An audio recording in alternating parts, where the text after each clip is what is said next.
Quel est l'obstacle qui garantit que tout ce que vous apprenez, tout ce que vous lisez, tout ce que vous découvrez dans des podcasts, des séminaires, des formations, des livres de développement personnel, quel est l'obstacle qui garantit que tout ce que vous êtes en train d'apprendre ne servira à rien? Eh bien, je vais vous le dévoiler dans cette vidéo d'aujourd'hui et comment est-ce qu'on fait pour s'en débarrasser.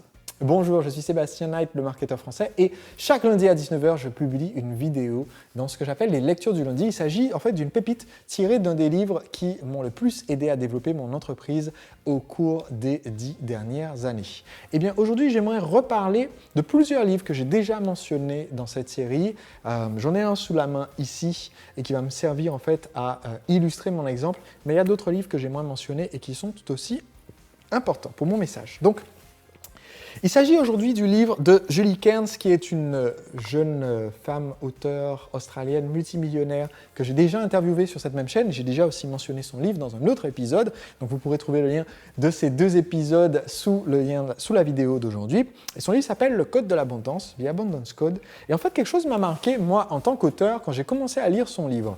Quelque chose de très intéressant. Au début du livre, page 32, elle parle en fait du sabotage inconscient. Donc le livre explique comment est-ce qu'on fait pour avoir plus d'abondance, notamment l'abondance financière dans sa vie, et quels sont les blocages qu'il faut enlever. Et en fait, à la page 32, elle commence en disant que comment est-ce qu'on fait pour savoir qu'on se sabote soi-même par rapport à l'argent. Et c'est très très intéressant parce que elle dit, mais voilà, il y a plusieurs façons dont le sabotage, l'auto-sabotage peut se manifester, et il se manifeste peut-être pour vous en ce moment. Et là, elle explique en fait 6 façons en fait, dont on peut repérer qu'on est en train de se saboter soi-même. Première façon, il se peut que vous rejetiez des preuves qui soutiennent un point de vue opposé au vôtre. Vous entendez un argument opposé au vôtre qui semble logique et pourtant tout de suite vous dites « non mais ça, c'est bidon ». C'est peut-être un indice que vous êtes en train de vous saboter. Deuxième indice qu'on est en train de se saboter.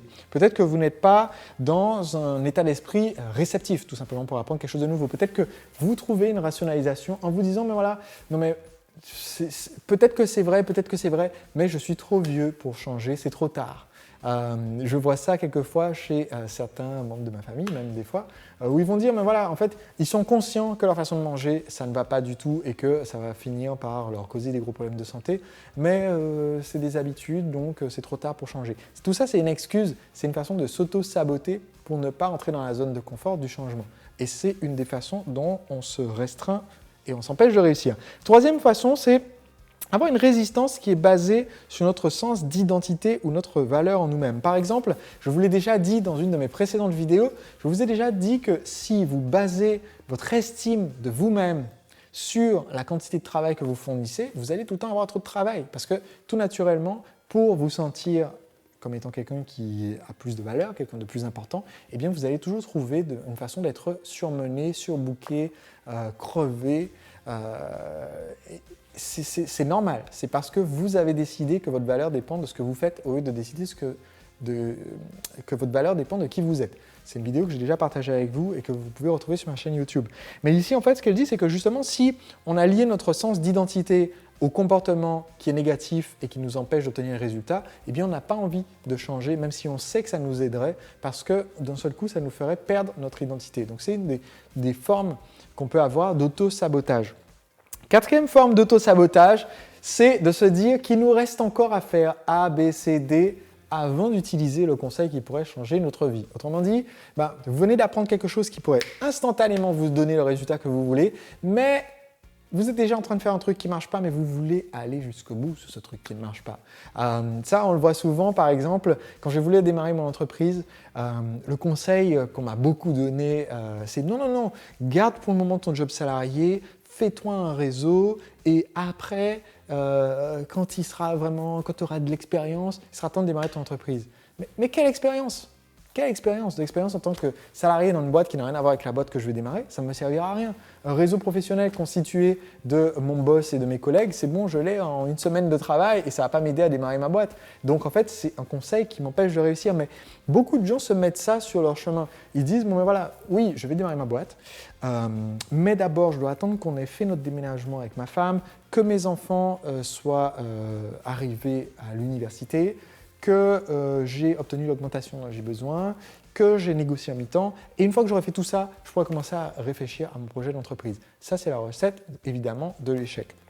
Une autre façon dont on s'auto-sabote, donc je vous ai dit qu'il y en a 6, les 2 dernières. La cinquième, j'ai trouvé épatante. La cinquième, c'est vous ressentez peut-être une sensation de fatigue ou une difficulté à vous concentrer quand vous essayez de vous former sur le sujet, notamment sur le sujet de l'argent.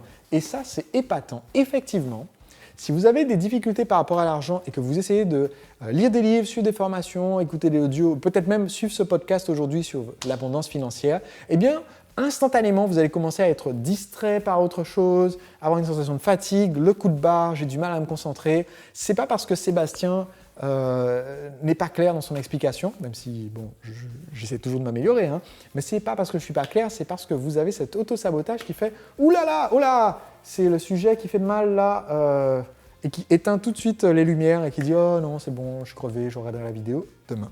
Et ça, c'est un des symptômes les plus graves qui peut vous empêcher de réussir. Et le dernier dans la liste, c'est d'abandonner. En fait. On démarre le projet et puis dès qu'il y a le premier obstacle, ouh là là, non mais c'est trop dur, c'est vrai, je ne suis pas fait pour ça, je suis trop vieux, je suis trop jeune, je suis une femme, ça ne marche pas pour moi, ça marche que pour les gens qui ont déjà fait, j'ai aucune chance d'y arriver et je laisse tomber. Et ça, c'est le dernier symptôme. Et ces 6 symptômes, c'est ce que Steven Pressfield, dans un autre livre qui est important, puisqu'aujourd'hui on parle des lectures du lundi, des livres que je recommande, Steven Pressfield a écrit 2 livres que je recommande particulièrement, parmi tous ses livres, La guerre de l'art, The War of Art, et Turning Pro, qui a été traduit en français mais qui ne se vend pas, bizarrement, sur Amazon ou autre, donc qui est disponible en anglais, et qui explique le concept de résistance.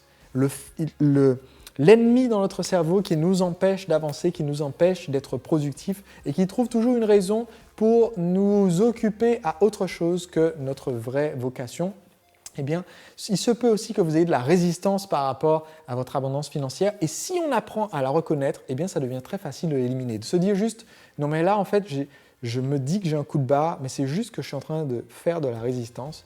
Et si je laisse cette résistance de côté, je peux à nouveau me concentrer et faire avancer le schmilblick et enfin faire avancer ma situation financière. Voilà, c'est le conseil que j'ai à vous donner aujourd'hui dans ces lectures du lundi. On se retrouve lundi prochain à 19h pour que je puisse vous envoyer la prochaine vidéo au sujet d'un des livres qui a marqué ma vie d'entrepreneur au cours des 10 dernières années. Tout ce que vous avez à faire, c'est de cliquer sur le lien juste en dessous de cette vidéo pour vous abonner de façon à ce que je puisse vous envoyer la prochaine vidéo lundi prochain à 19h. Allez, à très vite. Mon exemplaire est en anglais. Il s'agit du livre de T. Harv Eker, Les secrets de l'esprit millionnaire. Dans une précédente vidéo, je vous ai expliqué l'impact que ce livre a eu sur moi et je vous ai parlé déjà de certains concepts clés qui se trouvent dans le livre.